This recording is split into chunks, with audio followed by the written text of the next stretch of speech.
Yo, How's it, bro? I'm good, man. And yourself?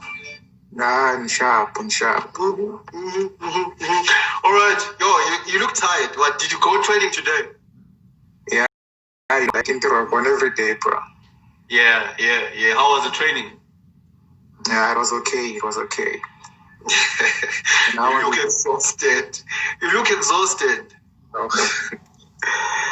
You know, when you need to push yourself, sometimes this is what you get. Yeah.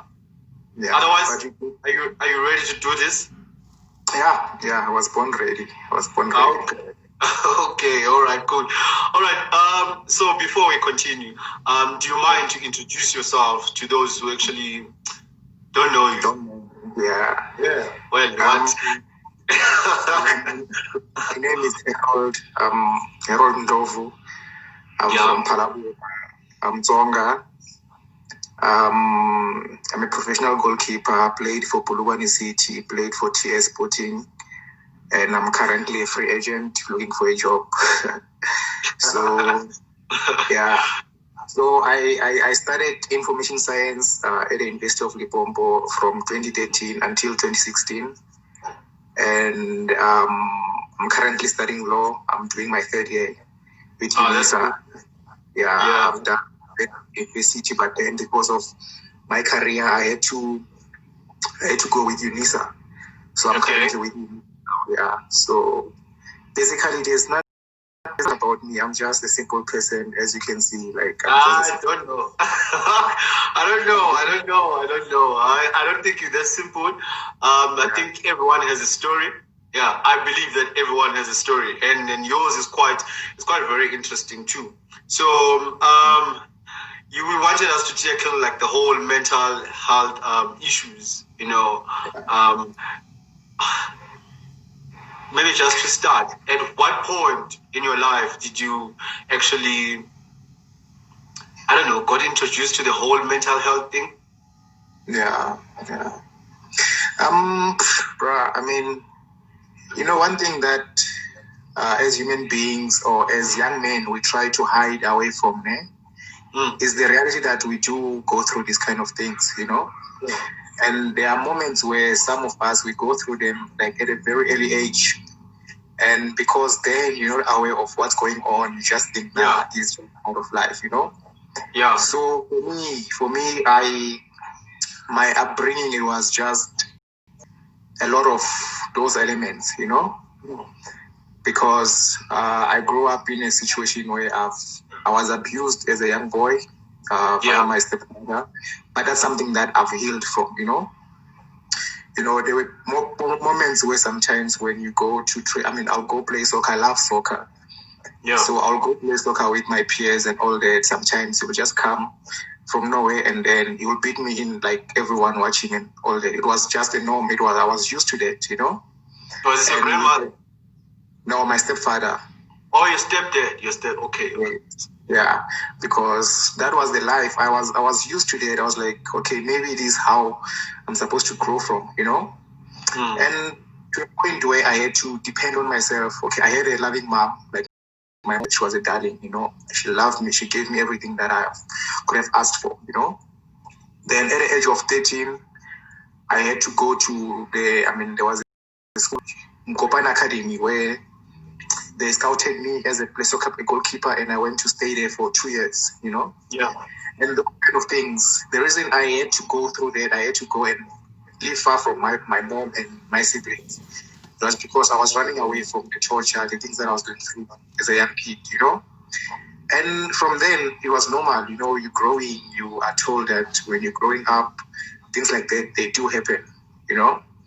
So when I was 16, I had to make a decision again, you know, a decision where I had to make sure that it has to do with my educational life, you know? Yeah. So I leave the academy. It was soccer, but it was school, but school was not that, they didn't care much about our school, you know? Yeah. So I had to go home. When I went back home, the same situation occurred, and I was going through the same path of abuse and all that, you know? So I opted to go and live. I went to a place in Guyana. I'm from Palabora, by the way. So I went to a place in Guyana where I opted to just say I'm going to speed up my studies so I can finish my matric. Yeah. I didn't know anything there. I went there and I survived. I think I completed my matric. I was number 2 in the whole matric, like in that place. So I was number 2. Okay.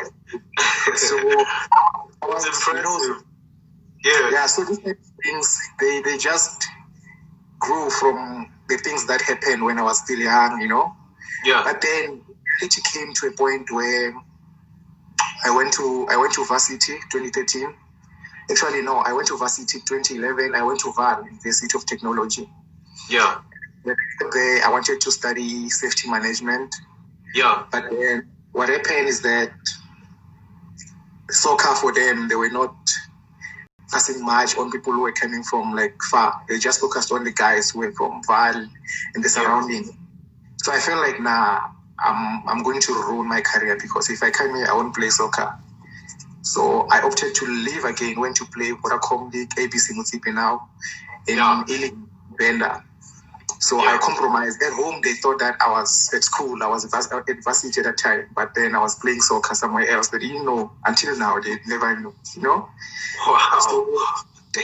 So those kind of things, those were challenges.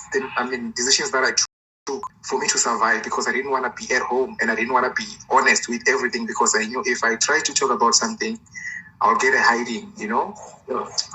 So I went to varsity, University of Libombo, 2013, where I've started my information science degree, where everything was okay there, but at home things were just not okay. My mom was going through a lot, and those things, they were like coming on me like that. No, they're affecting me a lot, And sometimes, when your parents or your parent is going through so much and they're trying to hide it from you, you can pick it up, but then because also you're trying to protect them, you try to hide everything. I've seen my mom being abused by my biological father and my stepdad too. So I've witnessed two different people who she claimed to be in love people with. that we supposed to protect her, Yeah.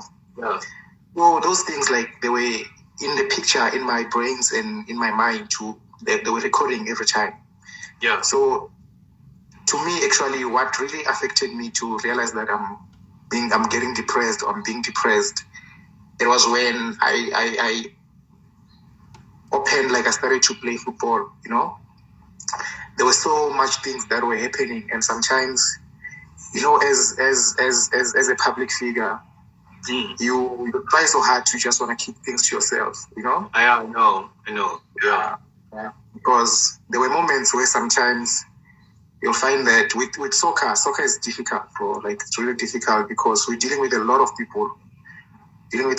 Some people with egos, people who doesn't even care about the other person. They just want you to say this and that's it, So I was unfortunate to be in that environment where I was with people who never cared about the healthy mindset of their way of all that. It was all about making money and all that, And it got to me to a point where I had to balance school. It was school and my studies, relationship also, when you're at varsity, when you do date, Yeah. So a lot of things were happening, and these are the things that we take for granted. Everyone has a story to say, Kuti, because of a relationship, because of a workplace, because of the other stuff.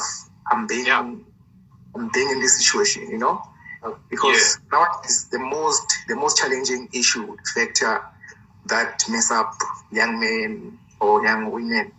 It's where we get our relationships, where we get ourselves to, because sometimes when you're in a relationship, you're learning to love someone, you're learning to love yourself also.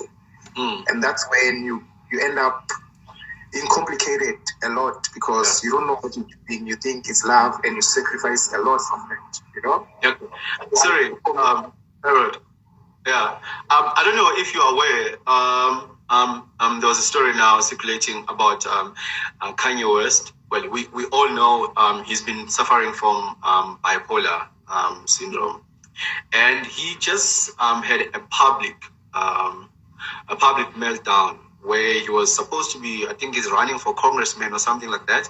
And he delivered a speech. His speech didn't go so well, and he got so all emotional. And then he broke down and cried, like live in front of everyone. So, I mean, yes, he's married to Kim Kardashian, obviously. Not to sensationalize the story, my priority is to get to the mental health issues. But in a relationship that you've been in, did you find that the people that you were involved with understood you and were you supported emotionally?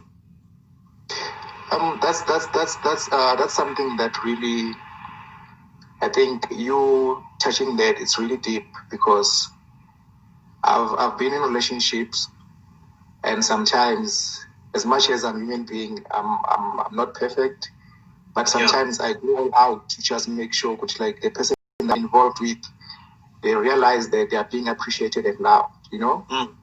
But where I was before, there was a lot of love, but I think I will recall to two relationships that I had. They had a lot of, like, communication wise. I don't want to try and paint myself in a bad way, but you know, sometimes as a person, you know what you deserve, and you also know what you're giving in that relationship, you know. So emotionally, it was a factor, because I think they didn't understand what's going through as a soccer player, as a human being. You know? They were only focusing on being treated well, loved, and appreciated, but they couldn't find a way to do the same and understand that when you're dealing with someone who plays soccer, you need to go extra mile to get to understand where they're coming from. Because me as a soccer player, sometimes I go to training, and when I go to training, I meet a lot of people. Things they don't get well, I make a mistake, then my day is boom, it's doomed. You know. So emotionally, it was something that I was missing. I wasn't getting that entirely. So that's why sometimes there was no support. Yeah, there was no support. But with them, because maybe I will give it to them, because ladies sometimes they will say they don't understand soccer, you know. But as much as you are a human being, you can see that someone is not okay. You know, emotional support doesn't have to do with work and all that. Just look at the person and see that if the person is not okay, from that. Okay, but in understanding them, don't want to be taking sides because I wasn't there. Do you feel like you were also communicating your feelings in terms of what you were going through? Because I don't know whether at that time you were already suffering from depression or it was before the whole depression thing. Do you feel like you were being open in terms of how you were actually feeling or what you were going through? To answer that question, I think I've been depressed for like since I was at an early age, you know. Yeah. So in my relationships, I've been opening up, you know, with what I've gone through.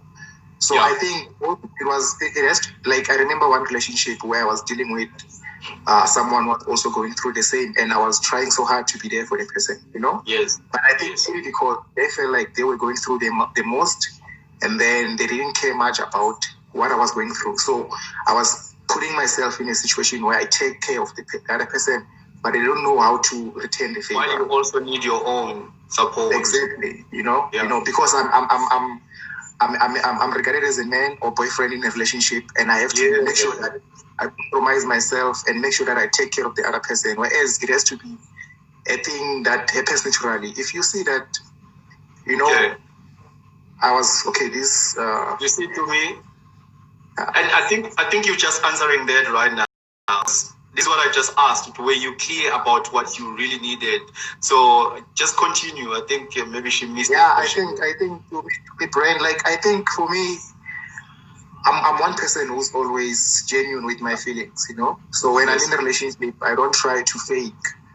So I think most of my relationship lasted. The other one 5 years and months. Second one 4 years and months, and the last one that I had recently, it was 1 year and 7 months. You know. Yeah. So I've always been a communicator. I always try to be transparent about stuff. You know. But I wasn't getting that entirely. So as much as there were good moments from the other side, that's something that I always love about what I had. So I think with me, I was unfortunate to have people that communication for them felt like when they open up, I'll take advantage of that. I think that's the people that I dated. Yeah. Yes. Okay. Okay. We know that in a black community or society, there is a lot of stigma attached to mental health.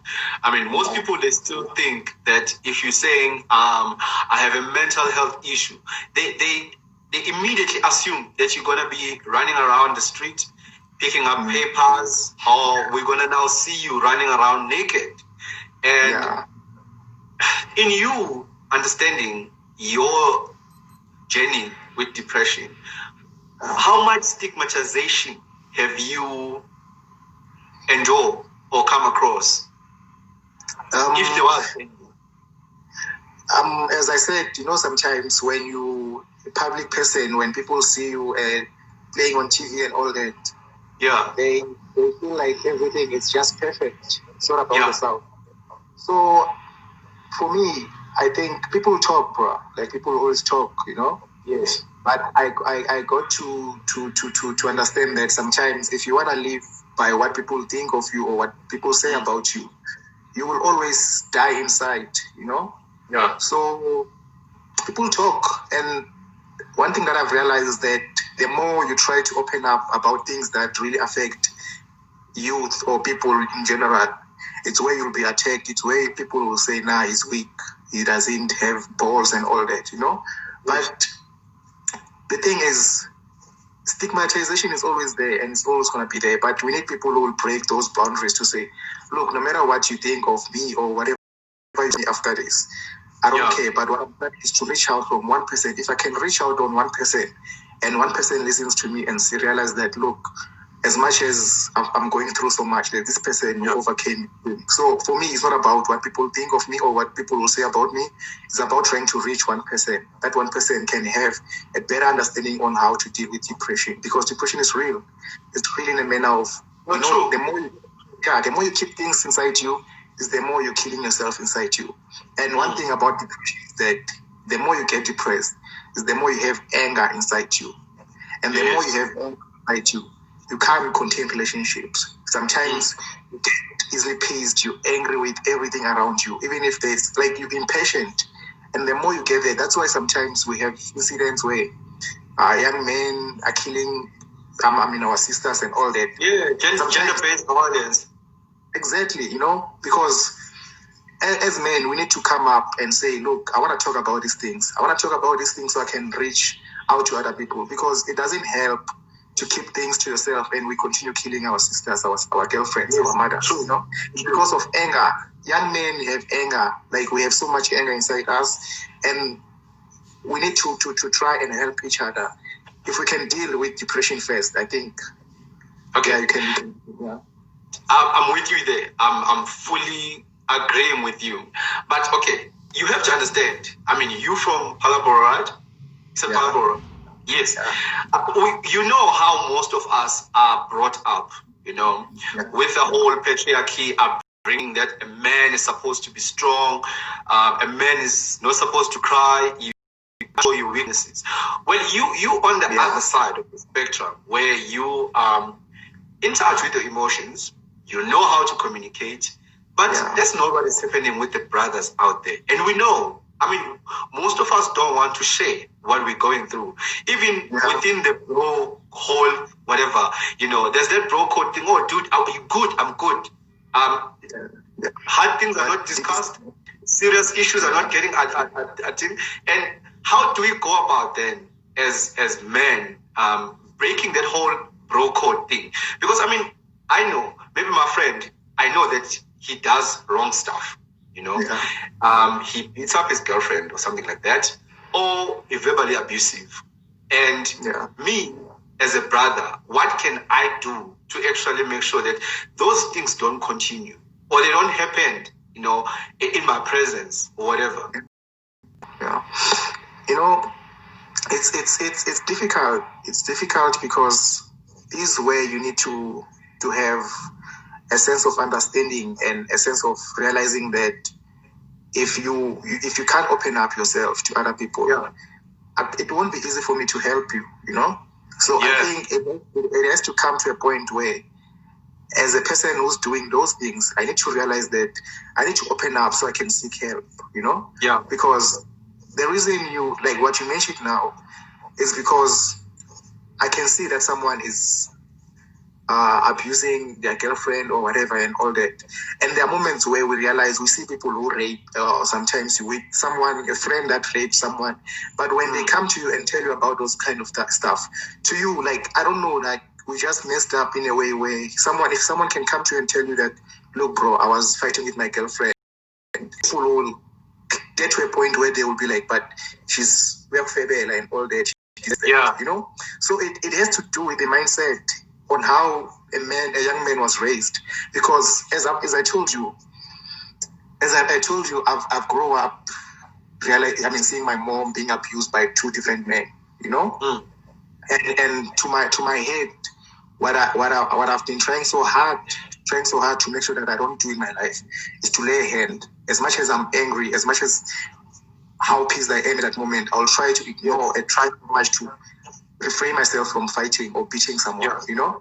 Because those are the kind of situations, some of us, we grow up in those kind of situations where we realize we see our mothers, our sisters being abused, but it gets to a point where it's a norm, it's normal to us. When someone talks to you about them, it's like, nah, it's fine, it's normal, we grow up like that. But this is the time where we need to teach each other to understand that laying a hand on the other person, either a lady beating a guy or a guy doing the same thing. Those kind of things, they should be taught in a way to understand that gender-based violence is just so wrong, you know? It's so wrong because the more we continue ignoring the fact that this is the reason that people are losing their lives and we continue like staying away from facing the reality, that's where we're going to have a lot of incidents where people are being killed and people are going through a lot of stuff, you know? So, but with my understanding, if we can just focus on if we can take up like the root part of everything. If someone is depressed, try to help someone to get through everything, because there was a time I posted something about my depression journey, and I've got comments in my thingy, and there was this other lady. I know her. We grew up together at varsity, but you know, at that time at varsity, she mentioned those kind of things to me, but in a different way. And you know, I understand what she was talking about. You know, I understand what she was talking about. But now that she came back again, and the way she mentioned it to me, it really hit home, because I'm like, if this person is opening up on something this huge, and this person has been fighting with this, because it's been long that I know about it, but to me, because now I'm going through the same thing, so what? Yes. You know, that's where we get it wrong, because you're going through the same thing, so what? So you spoke about people opening up, right? And because if you don't open up, you're not going to be able to get help. Yeah. Okay, let's forget the stigma that is attached to most people when they actually open up. For you, was it easy to get help? To be honest with you, bro, I'm one person who's dealing with my demons, you know, alone. I'm one person who focus on motivational quotes, books, and watch videos of people who've gone through depression and try to relate to their stories. You know, I wouldn't lie to you and say that I've got help from a psychologist and all that, but that's something that I'm on a plan of achieving. You know, because I've realized the more you keep these like, the reason I agree to this is part of me trying to heal. You know. Yes. Because depression is not something that you can wake up tomorrow and say, nah, you're right. You know? It's a you journey. Can be happy. Yeah, you can be happy tomorrow or for a month. No? But then when it hits back again, you relapse, you go back to square zero. So with me, what I've chose to do from now on going forward is that I want to work on myself, and working on myself, trying to reach out from other people, you know? Yeah. This is the journey that I'm creating for me to heal. And I know, like, for the person that I am, I know if I try to open up, I don't care about what people think. If they think being depressed, it's a matter of you being weak or being No. That's the reason why we're having this. You know, Exactly. that's the reason why we created all these platforms. I don't know if you're aware though. I'm actually running a foundation. Which addresses mental health issues, and we also connect patients or sufferers or whatever with the professionals. And I'm hearing you saying that you haven't got any professional help. Yeah. I mean, no pressure here, but if you really, really want to actually have a one-on-one session with someone, I mean, I can be happy to arrange it for you. At your own convenient time. Like I said, no pressure here. But then you'll think about it and then you'll tell me. Another thing that I wanted to ask, you are a professional goalkeeper, right? Yeah. And I read something. I don't know if it's true, but apparently you quit soccer because well, you will tell me if it's wrong. I mean, tabloids and stuff. So I read somewhere that you quit soccer because you felt like it was changing the person that you are. Yeah.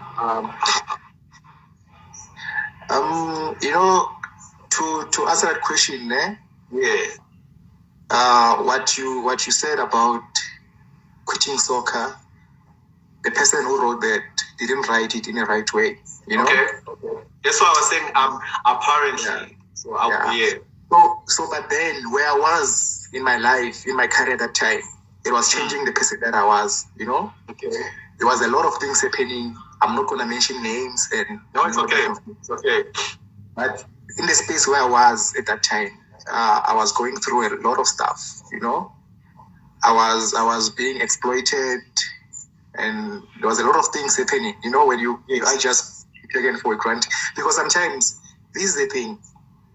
You know, as rural young men or young people, when we go to a city, trying to change our family's life. Yeah, I'm one of them. So I know. Yeah. You know, when you go to the city and when you get there, you meet someone who's able to change your life, help you change your life actually. Yeah. And when they look at you as someone who's a beggar. You depending on them. They can do whatever they can with you. They can say whatever they want to say with you, and they can exploit you as much as they want with you, and it's fine. You know. So I've been in a space where I've been exploited for a very long time, and I've raised my concerns trying to talk about everything. Those things happen to depress me more because I've like my in the 5 years that I've been in this, professional football, it was just too much, bro. You know. Yeah. And in my life, I can say that I've survived for 5 years. Yes.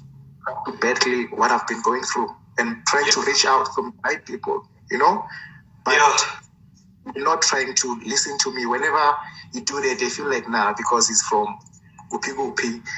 It's just like you depend on them. That's the mindset, you know. Yeah. With black people, we don't believe in trying to uplift one another. You know, when someone is doing great, and when you see that someone's doing great, you feel like there's a way for you that you can just be like, no, man, this person doesn't deserve to be here. And I don't know why it has to be a threat, because that's where we have to uplift one another. Yeah, so true. Yeah, my journey in soccer, it has been too rough, bro. I don't want to lie to you, but also I'm grateful that because of such hardships in my career, it taught me a lot to appreciate life. Yes. And also it taught me to understand that as much as you're going through hardships in a space or in an environment where you call it a workplace or whatever, it's where you grow, because I believe in growing with discomfort. And I've been one person who believes in good, like I don't want to be comfortable. Yeah. I don't want to find myself in 10 years from now or 5 years from now and look at myself and like, but I was scared to leave this place. You know? So I've always been a person who will say, as much as place where people think or someone thinks with like, I have to depend on him or her for the rest of my life, I refuse to do that. You know? So I've got to be too depressed. Like the journey, the 5 years that I've been in the football professional circle, that's where I got to be more depressed. But where I am today, I'm really grateful, because I know better. I've grown, and I'm still gonna pursue my career in football, and I'm gonna enjoy it. Because of the wisdom that I have already now. Okay. Wow, that's quite a lot. I'm so sorry that you had to go through that, and you feel like probably there was not help, like help for you in terms of the people that you actually depended on and stuff like that. But like I said earlier on, you don't have to suffer alone anymore. We can actually arrange someone for you. Even tomorrow, I mean it, even tomorrow. Well, not tomorrow, but as from tomorrow, literally, I can arrange someone for you to actually, because I mean, depression it's hard if you've been misunderstood, and if there's no support structure, and if there's no one to actually offload to, because I mean the people that surround us are supposed to be our pillar of strength. They're supposed to be our anchor, and if that is lacking, then you're gonna have episodes where you are in and out, because there is like a lack of stability, sort of to speak. So whenever you want to go down on that line or whatever, just shout. I mean, the help is just, cell phone away for you. But then you also spoke about you coping. Clearly, you've been going through this for a very long period, sorry. And if you've never seen any professional, or you've never seen any professional help. So the question that I want to ask, what has been your coping mechanism? Like, what do you do to actually stay sane or keep sane? I'm gonna be honest with you, bro. There were moments where I had attacks like inside me, As I mentioned something about, sometimes you meet someone, you want to start a relationship, but because of the anger or maybe what you're going through inside you, that person, let's say you're texting or whatever, that person says something like just a basic thing, But when it gets to me, it gets to a point where I feel like, this person is trying to trigger something in me. I used to I think this is where the stage that I've passed now. I've been struggling with being patient with other people. And that made me to stay away from people. I've always been alone, always spending it's work, school, and that's it. I will be alone in my home. So that's the person that I used to be, I was protecting myself from exposing what I'm going through, So I had for 6-7 years, I've been trying to stay away from people. I'll go out, do things, but then 90% I'll be alone, because I knew that whenever I'm with people, sometimes I'll just have a breakdown without anyone realizing, and then my mood changes, And when my mood changes, I try so hard to not make the other person realize that, no, I'm not okay, Or maybe someone talks about something that I can relate, and then the mood changes, and I'm like, but this person has been going through so much, And I'm trying so much to try and not show them that, look, I'm being emotional right now. And with me, I'm too sensitive. I'm one person who's very emotional, So I've built a protective shield inside me, so that people don't reach out or realize the person that I've been, or the person that I am, because it gets to a point where you try so hard to hide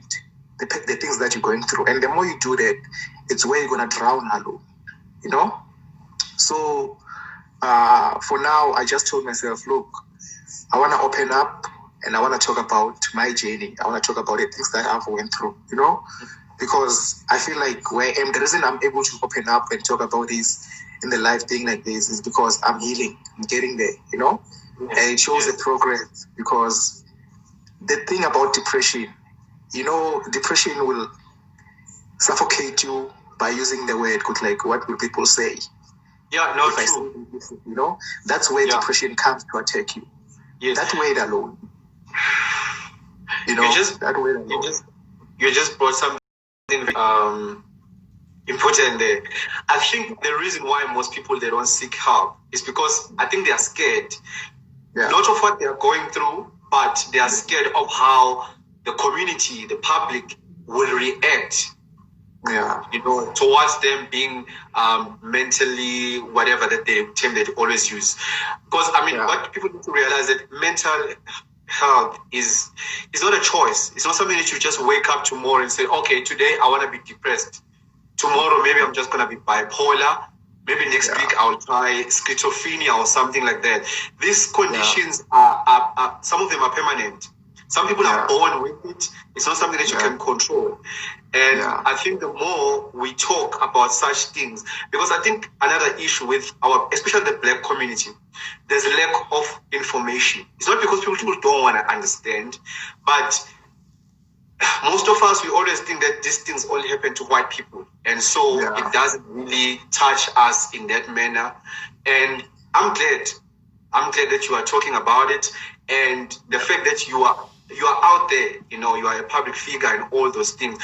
And the reason why I even touched the Kanye West issue was the fact that, he's Black. He's also a public figure too. And so the more we hear about these things, the more probably we're going to start understanding that when we have a father that is throwing fits every now and again, it's not because that's who he is. Maybe there's some underlying conditions, and then we need to actually maybe assist him in getting help and stuff like that.